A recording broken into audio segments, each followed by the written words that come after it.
You're at a party.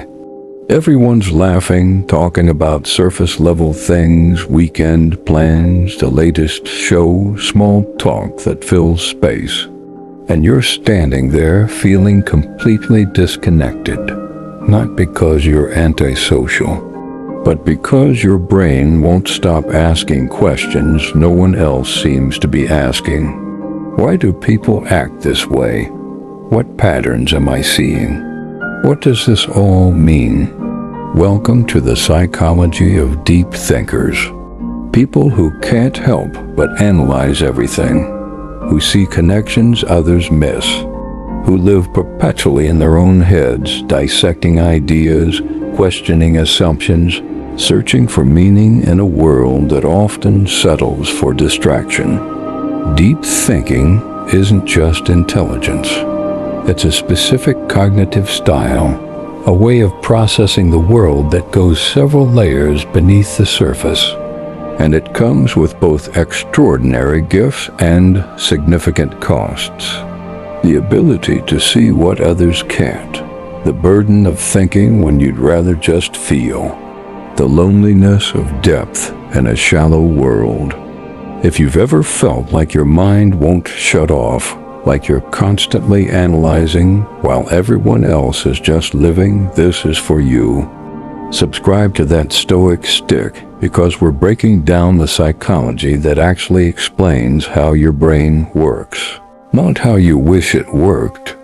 Let's decode what it means to think deeply. 1. The overthinking paradox. Deep thinkers have a superpower. They can analyze situations from multiple angles, anticipate consequences, and see possibilities others miss. But that same superpower becomes a trap. Because when you can see every angle, every outcome, every potential consequence, making a decision becomes nearly impossible. You're not stuck because you're indecisive. You're stuck because you see too much. This is the overthinking paradox.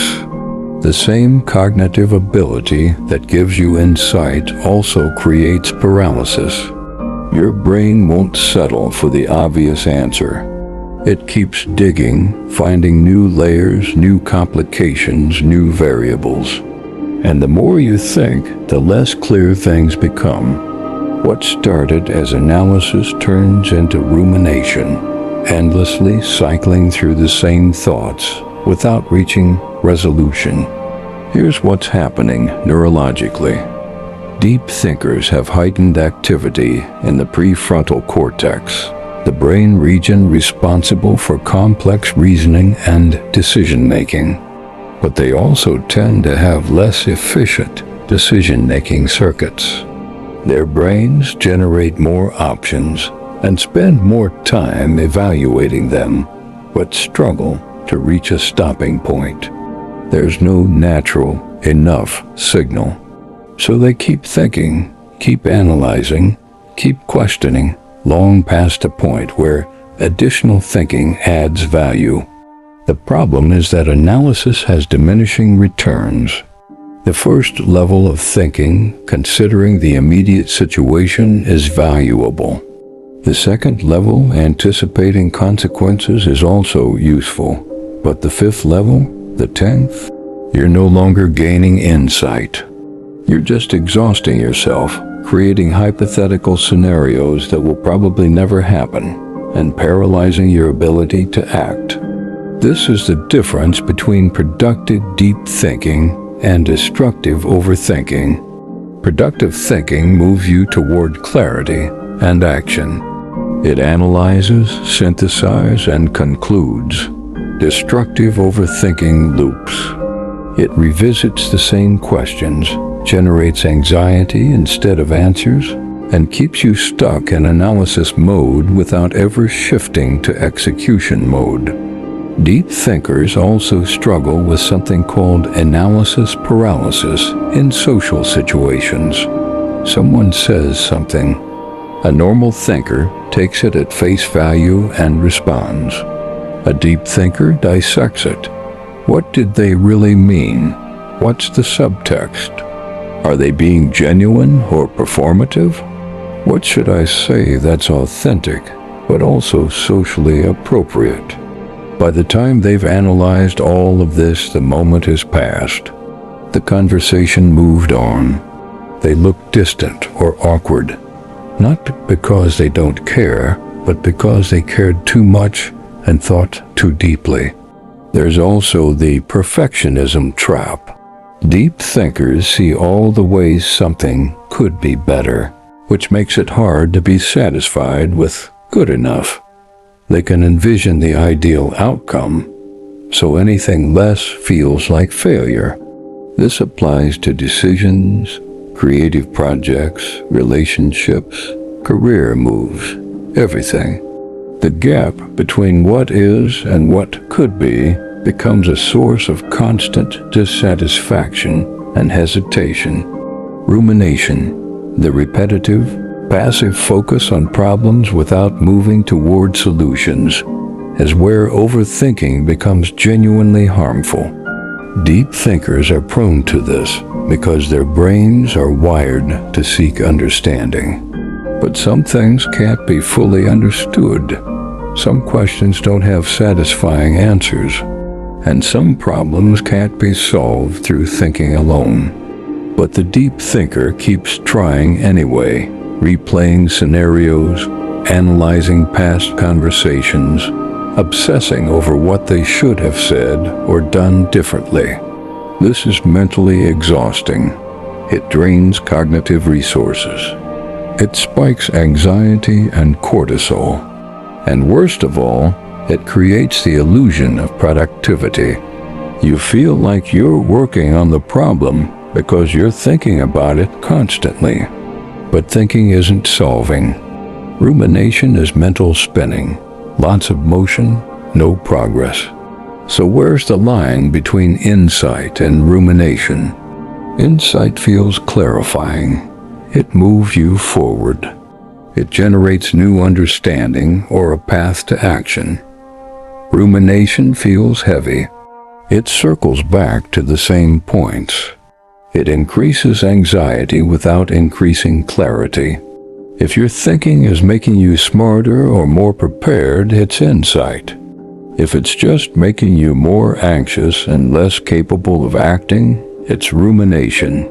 The tragedy of the overthinking paradox is that deep thinkers have the capacity for profound insight, but that same capacity can trap them in endless loops of unproductive thought. The gift becomes the prison. The mind that can see everything becomes paralyzed by seeing too much. Learning to think deeply without overthinking isn't about thinking less. It's about knowing when to stop, when to shift from analysis to action, when to accept uncertainty instead of demanding perfect understanding. Because sometimes the deepest wisdom is knowing when you've thought enough. 2. Pattern recognition on overdrive. Deep thinkers don't see individual events. They see patterns. Someone cancels plans once, and most people think nothing of it. A deep thinker sees it as a data point in a larger pattern of behavior. They're not being paranoid or reading too much into things. Their brain is wired to detect connections, anticipate trends, and construct systems from fragments of information. It's pattern recognition on overdrive, and it's both a gift and a burden. This cognitive style comes from heightened activity in the brain's default mode network, the neural system responsible for connecting disparate information and finding meaning. Deep thinkers have default mode networks that don't turn off easily. Even during routine tasks, their brains are running background processes, linking new information to existing knowledge, testing hypotheses, building mental models of how things work. This is why deep thinkers often seem distracted or not present. They're not ignoring you. They're processing what you said 3 layers deeper than you intended. You mention you're tired. They're already connecting that to your workload, your sleep patterns, the stress you mentioned last week, and forming a theory about your overall well-being. You made a casual comment. They built a system. This pattern recognition is incredibly useful in some contexts. Deep thinkers excel at strategic thinking, problem solving, and understanding complex systems. They can see how individual pieces fit into larger wholes. They anticipate consequences before they happen. They spot inconsistencies and connections that others miss. In fields like research, strategy, engineering, or any domain that requires systems thinking, this cognitive style is a massive advantage. But in social situations, it's exhausting, because most social interaction operates on a surface level by design. People aren't being strategic or systematically dishonest. They're just being casual. But the deep thinker's brain doesn't have a casual mode. It's always analyzing, always connecting, always constructing narratives from limited data. Here's what this looks like in practice. You're having a conversation. Someone says they loved a movie. A normal response is, "Oh, cool, I'll check it out." A deep thinker's brain immediately runs a full analysis. Why did they like it? What does that reveal about their values? How does their taste in this movie connect to other things I know about them?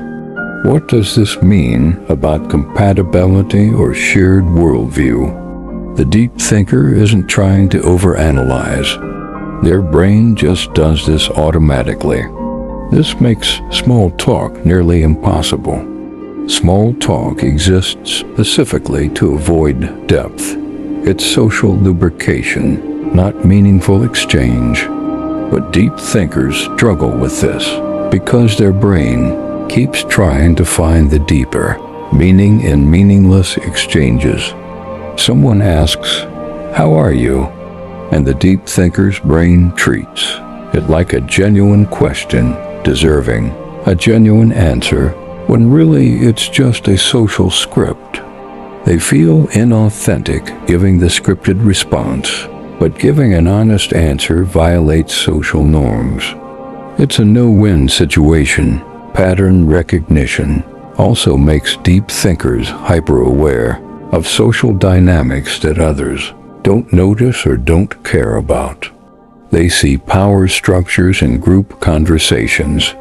They notice when someone's words don't match their body language.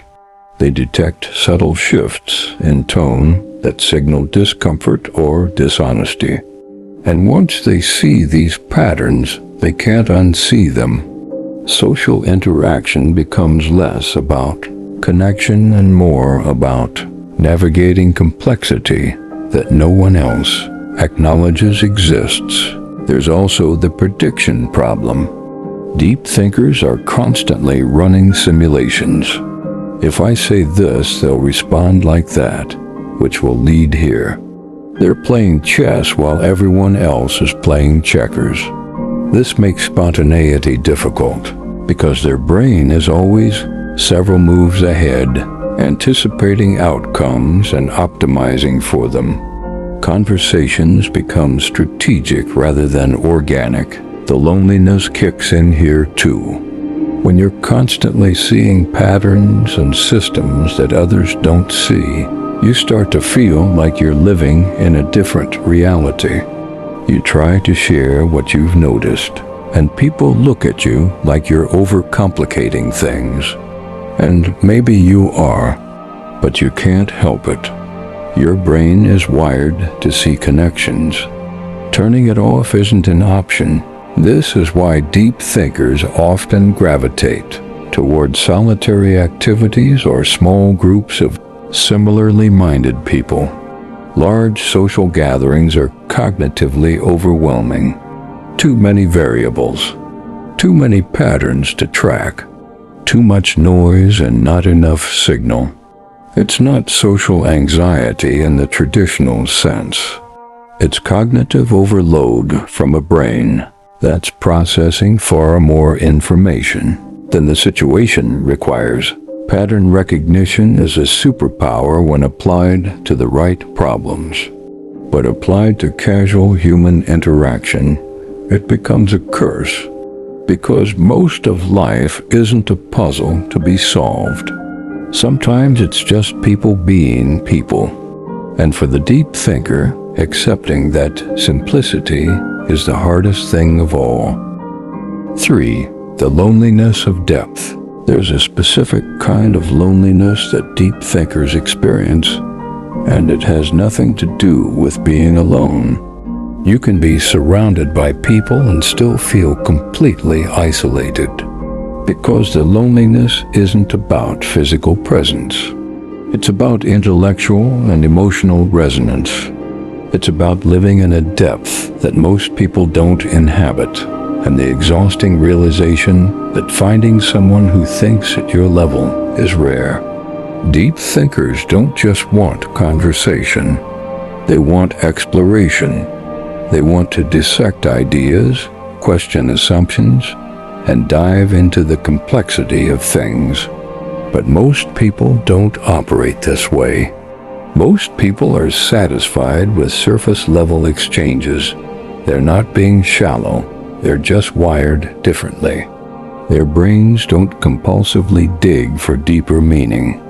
And when a deep thinker tries to go deeper, they're often met with disinterest, confusion, or the sense that they're too much.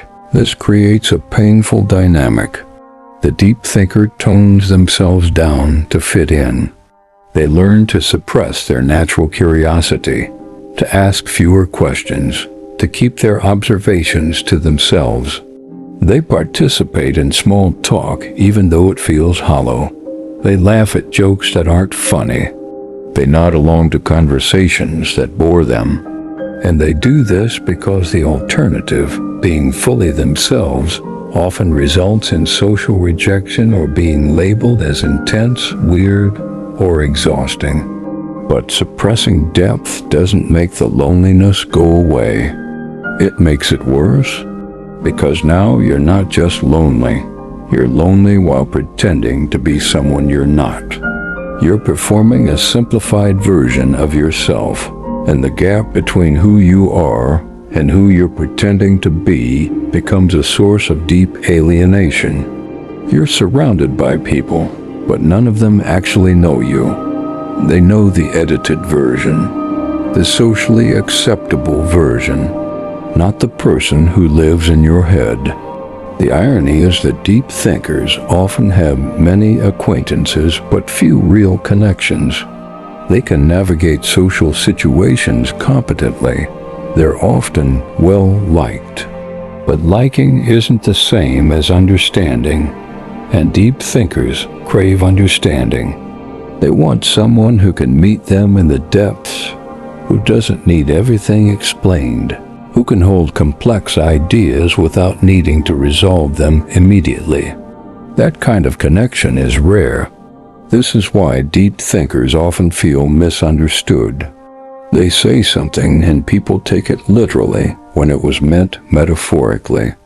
Or they share an observation and people dismiss it as overthinking when it was actually a genuine insight. The deep thinker is constantly recalibrating, trying to translate their internal world into language that others can access, and often failing. The translation always loses something.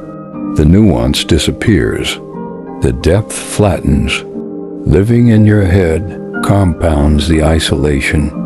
Deep thinkers spend so much time in their own thoughts that their internal world becomes richer and more vivid than their external one. They have entire conversations with themselves, explore ideas alone, and build elaborate mental frameworks that no one else sees. This internal richness is beautiful, but it also widens the gap between their inner experience and their social reality. The world inside their head is more interesting than the world outside, which makes external connection feel less urgent and lonelier when they realize how much they're missing it. There's also the exhaustion of explaining. When you do find someone willing to engage, you often have to lay so much groundwork just to communicate your point.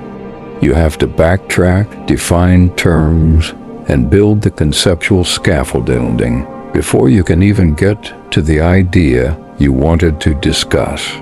And by the time you've done all that, the other person is often mentally checked out. The effort required to communicate at depth is immense, and it's not always worth it. The loneliest moments are when you have a profound realization and there's no one to share it with. Not because people aren't around, but because you know they won't get it. You know it'll sound pretentious or overcomplicated, so you keep it to yourself. You add it to the growing collection of thoughts and insights that live only in your head. And the more that collection grows, the more isolated you feel. Deep thinkers aren't looking for perfect people. They're looking for resonance, for someone whose depth matches theirs, for someone who doesn't need them to shrink, for conversations that don't feel like translations. And when they find that, even briefly, it's transformative. Because finally, they're not alone in the depth. Someone else is there too. But until then, they live with a quiet, persistent ache. The loneliness of thinking deeply in a world that mostly thinks shallow. The isolation of having a rich inner world that no one else gets to see. 4. Emotional complexity. Deep thinkers don't just feel emotions. They feel emotions about their emotions. Then they analyze those emotions. Then they question why they're feeling them, what they mean, and what that reveals about themselves. A simple feeling becomes a layered experience. Sadness isn't just sadness. It's sadness, plus awareness of the sadness, plus curiosity about its origins, plus guilt about whether they should be feeling it, plus existential questions about the nature of suffering. Emotional complexity isn't intensity, it's dimensionality. And it's exhausting. This happens because deep thinkers can't experience anything without their analytical mind getting involved. Most people feel something and just feel it. They're sad, so they're sad. They're happy, so they're happy. But deep thinkers reflexively step outside their emotions to observe them. They become both the experiencer and the analyst. They're living the emotion and studying it simultaneously. And that dual awareness fundamentally changes the emotional experience. It also amplifies everything. When a deep thinker feels joy, they're simultaneously aware of its impermanence. They're happy in the moment, but their brain is already noting that this won't last, that all things are temporary, that joy and suffering are two sides of the same coin. They can't just be happy. They're existentially aware while being happy, which adds a bittersweet quality to even positive emotions. The same amplification happens with negative emotions, but worse. Deep thinkers don't just feel anxious, they spiral. They feel the anxiety, then analyze what's causing it, then worry about why they're so anxious, then question if their anxiety is rational, then feel anxious about being anxious. The meta layers stack up. What started as a simple stress response becomes an elaborate mental maze with no clear exit. Emotional regulation becomes more difficult because of this complexity. When you're feeling an emotion on multiple levels simultaneously, it's hard to apply standard coping strategies. Just don't think about it. doesn't work when thinking is your default mode. Let it go is meaningless advice when your brain is wired to hold on to things and examine them from every angle. Deep thinkers can't simplify their emotional experience. They can understand it, contextualize it, analyze it, but they can't make it less complex. Then there's existential awareness. Deep thinkers can't avoid the big questions: mortality, meaning, purpose, the absurdity of existence. These aren't abstract philosophical topics.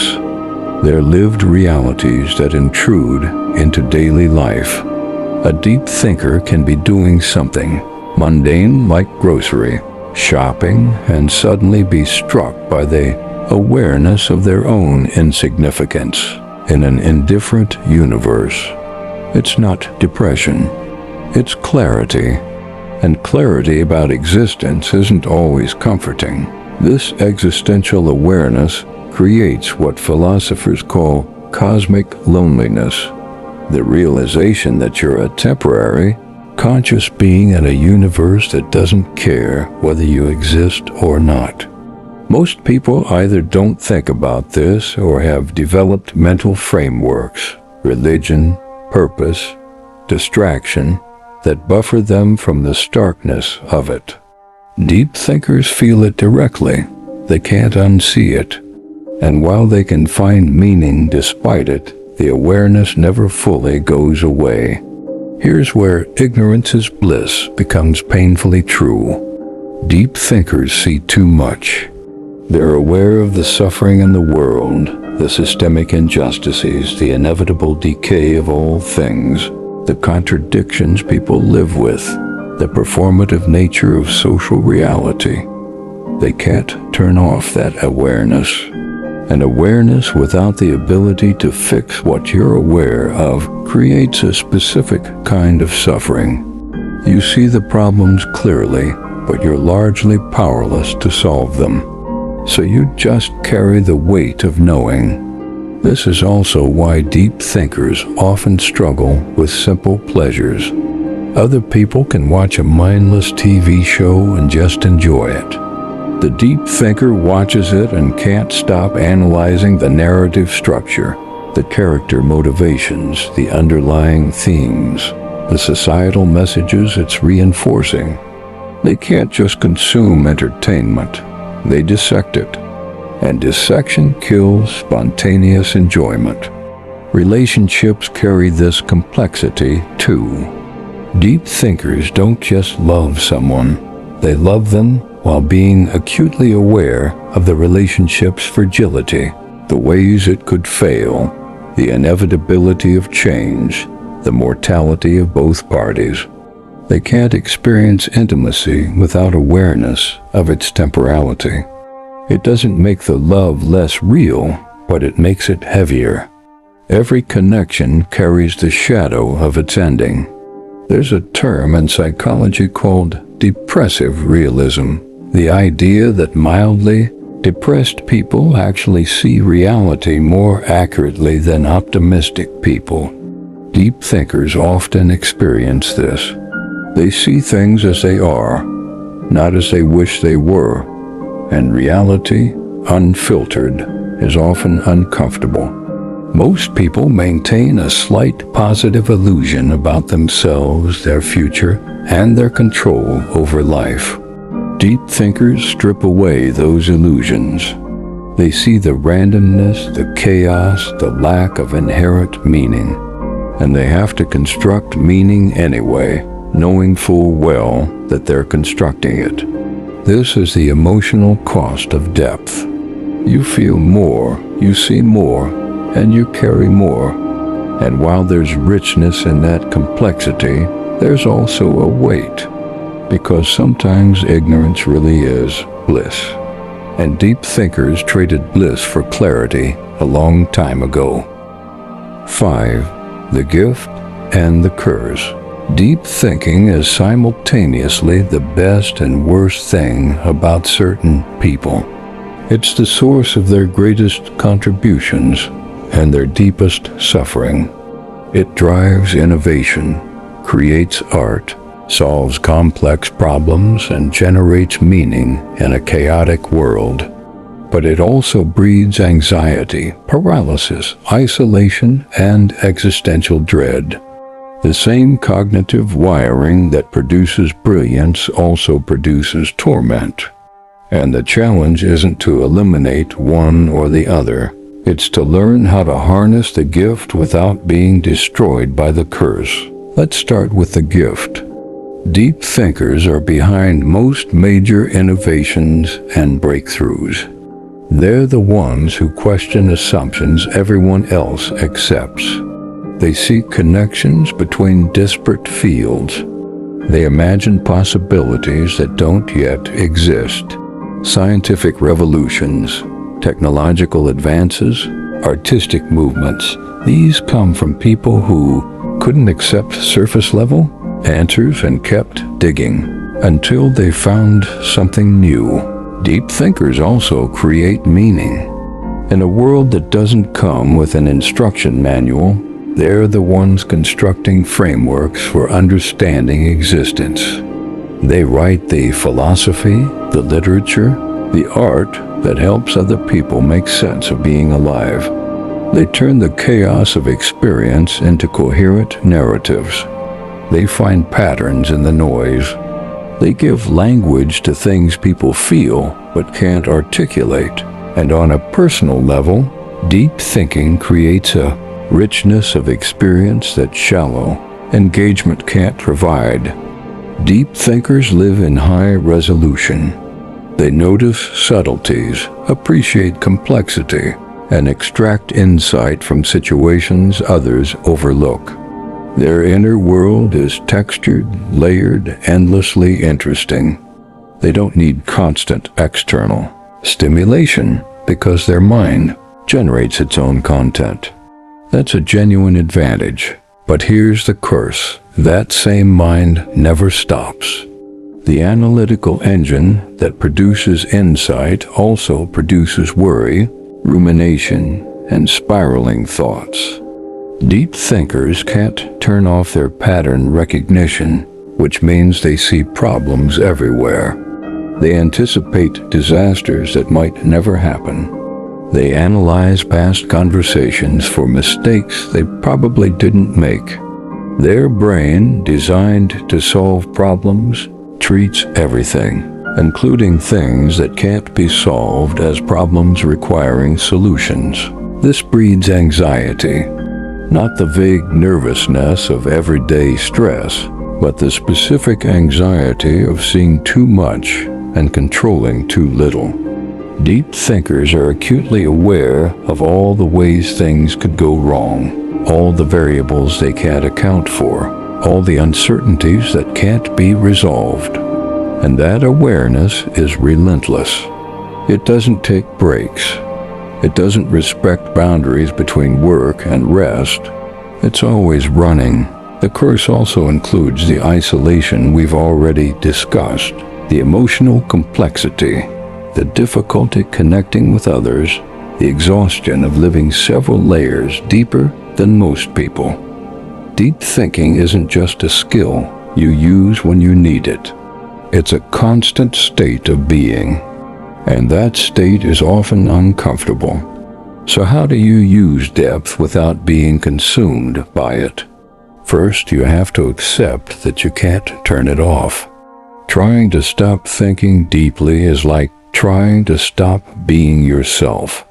It doesn't work, and it creates additional suffering. The goal isn't to think less deeply. It's to direct your depth strategically. This means choosing what to analyze. Not everything deserves deep thought. Not every conversation needs to be dissected. Not every decision requires exhaustive analysis. Deep thinkers need to develop a triage system. What's worth the cognitive investment, and what can be handled with a surface-level response? This isn't about dumbing yourself down. It's about resource allocation.